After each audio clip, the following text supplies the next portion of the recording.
So, hello everyone. This is just going to be a quick video on tools I use for pouring and how to get into doing basic port jobs. This is a really advanced transfer work I did, but exhaust and intake are basic port jobs that anyone can do with basic tools. This is an idea from D&G Fitness on YouTube. He's a fellow content creator who I've been watching some of his videos. He expressed interest in porting saws and wanted to know where to get started, and I figured I'd make this video because I still port with super basic tools. You're looking at them.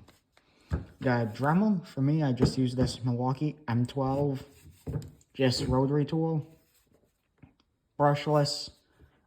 Does have variable speed control, which is nice, and it's just battery operated, but any old Dremel will work. The main thing that people get hung up on is what carbide burrs to use, or what tooling to use in general. These are carbide burrs. Here's the biggest one. It's there it is. Carbide head brazed to a high-speed steel, I believe, shaft. And these just go into your standard Dremel, standard 1/8 collets. This is a 20-pack of burrs, I believe. 1, 2, 4, 5, 6, 7, 8, 9, 10. Yep. This would be what they consider their 20-pack. I mainly use about 4 of these burrs. These different cones, some are straight wall, some are straight wall. These are straight wall. This one has a bit of a concave to it. These are the main burrs I use, as you can see by the fact they're full of aluminum currently. But this is the main shape I use. And these are one of the other shapes I use a lot. It just depends on what you're doing, and over time you learn when to use which style. The when, where, and why it's hard to tell people. It's hard to explain it. These work great for doing big ports like this. The only issue is because it's a flat end, it can leave track marks in here. Whereas the style, the more bulbous ones where it's not perfectly flat, don't leave any actual track marks, but it's hard to get a smooth finish from. With these, you can sometimes leave slight ripples in the surface, and these will leave straight lines. Again, that's why I use these the most. They're the most universal. You can do the most with them. These ball burrs are also really useful for smaller saws especially, and for helping to get into corners. These, come on, focus. Come on. There it is. The style with the very sharp point. These work really well for actually start grinding in your first lines, getting a nice sharp line. These also just tend to come to a sharper point, which just allows them to get into places easier. There it goes. So these main tall ones, those are what are included in what's known as their 10-piece sets. 20-piece sets include these smaller ones. These, it's kind of hard to do one-handed, I apologize. But they're shorter, they're smaller in diameter, they're just smaller. These I do use occasionally, but I mainly use them for doing the porting or deburring inside of pistons. These work really well for getting into these fine areas, just removing casting flash. Whereas the larger ones, such as this is about the same size, and if you get in here, you can start bouncing around, which will ruin the finish. You can break the burrs, and if you start bouncing around, especially inside the lowers of a chainsaw, it will most likely chip plating. The other most useful shape is here. This is a burr I very rarely hear talked about, but what it can allow you to do, again, especially on the larger saws, it can allow you to get into places. Just trying to do this one hand. Get back there and just keep beveling everything and just help to get the exhaust flow, or not the exhaust, the flow of the air fuel mixture to be as smooth as it can be. I've seen these with flashing behind them, and using something like this will allow you to get back there and pull it back and just carefully remove that flashing. Whereas something like this, it's curved the opposite way, so you can't get behind stuff as easily. The other tools I use, these hard stones, well, you might think they work really well for polishing the exhausts. I find that they just load up with the aluminum way too fast, and they become like this and just stop cutting. What I use to polish my exhausts are these. I unfortunately don't know the generic name, but it's a hard rubber that's impregnated with, I believe it's some sort of carbide grit. And they just slowly wear down. They smell like burning rubber the whole time you're using them. But it will give you up to mirror polish. This is the finish right off of this burr. I used this burr to get the shape roughed out. Got all done. And then I just immediately went to this and gave it a few swipes just to help smooth it out. And then from there, what you can use after that is, a lot of times I'll just use pieces of emery cloth, or emery cloth works well, or Scotch-Brite.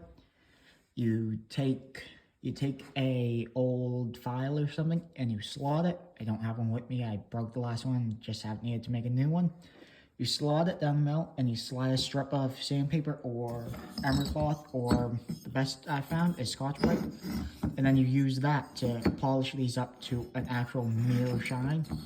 And using that technique, you can get these to the point where it actually looks like a mirror and you can get reflections off of it. But again, for basic porting, all you really need, Dremel, 10-piece set of burrs, which would just be these taller ones. This is kind of missing a couple just because I'll use them for other stuff, not just porting. But the 20-piece set includes those smaller burrs, which can be helpful at times, but it's usually an extra $5 or $10. But these burrs you can get on eBay or Amazon. Just look up 1/8" carbide burr for Dremel, or just 1/8" carbide burr, or Dremel tool burr. You can search a lot of different things and they'll come up. I'm usually paying about $10 a pack for these super cheap ones. I still use them. They cut just fine. They're cheap enough. And you know, a lot of professional porters will use the higher end burrs, but those cost about $10 a piece. Once you find like this shape, this egg shape, if you really like it, that's when you just go and buy one of those that's really nice for when you're doing nicer, when you're trying to do better work. But when you're just starting, Dremel, set of burrs, set of these polishing drums. Just look up rubber, or Dremel rubber polishing stones, and they'll come up. They're usually just black rubber. They come in all different shapes and sizes. You just use them. They wear out over time fairly quickly, so you do want to keep several of them on hand. And that's honestly about all you need to do the physical pouring. Aside that, you just need your basic tools to take a chainsaw apart, but other than that, you can really keep it simple with this Dremel, the burs, and good lighting. That's the other key part. You need good lighting to be able to see. I've been able to do stuff like this. I had no 46 with these exact style ports, these massive lowers, these finger ports, an aggressively lunged intake, polished exhaust, and I had that saw up around 10 horsepower. So the chrome eventually failed just from being used at such a high power ratio for such a long time. But with super basic tools like this and these burrs, you can start getting into pouring. Again, like I've mentioned before, I don't run super cheap cylinders on my saws, but they are great for practice. And again, they will run a lot of times, and especially once you clean up the flashing and deburr all the edges, which is the other thing I forgot to mention. I use these pink stones a lot of times.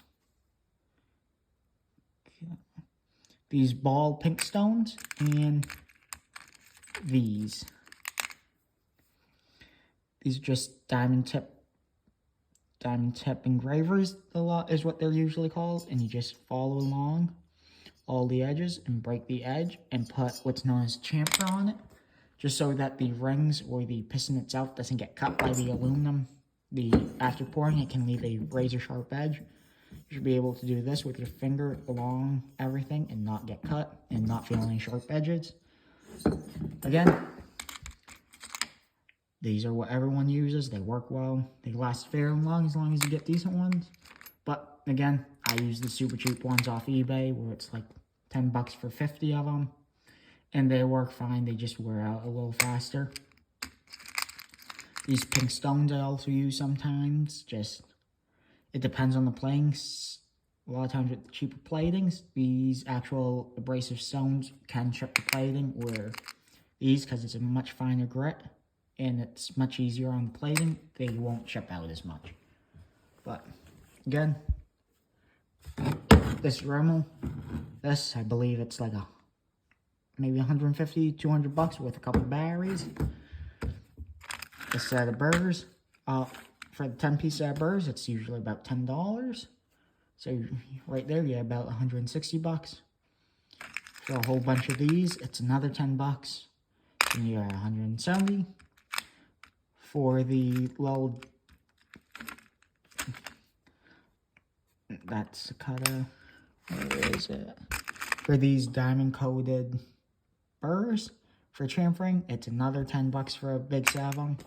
You can get into pouring for under $200 with this. This Dremel has lasted me years. It has plenty of power. It has adjustable speed control. It's not crucial, but it can help, especially on certain kinds of plating that tend to chip. Sometimes you have to change speeds, and you just have to find what speed works the best. These burrs are cheap. I buy these a couple packs at a time.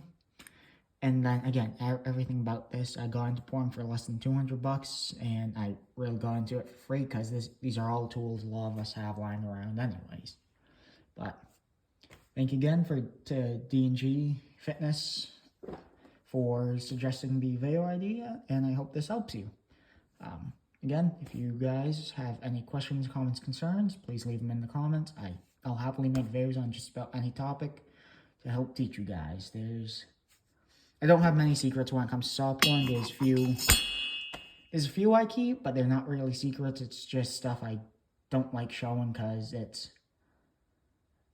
it's not something you should do on your saw unless you're really serious about it, and it's really dangerous and it can really screw your saw up.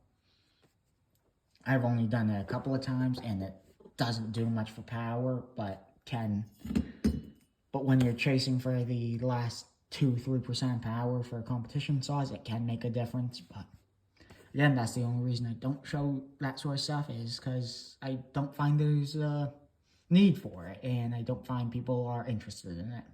But thank you guys for watching, and I hope to see you guys again soon. But again, any questions, comments, concerns, please leave them in the comment section below. Thank you guys for watching.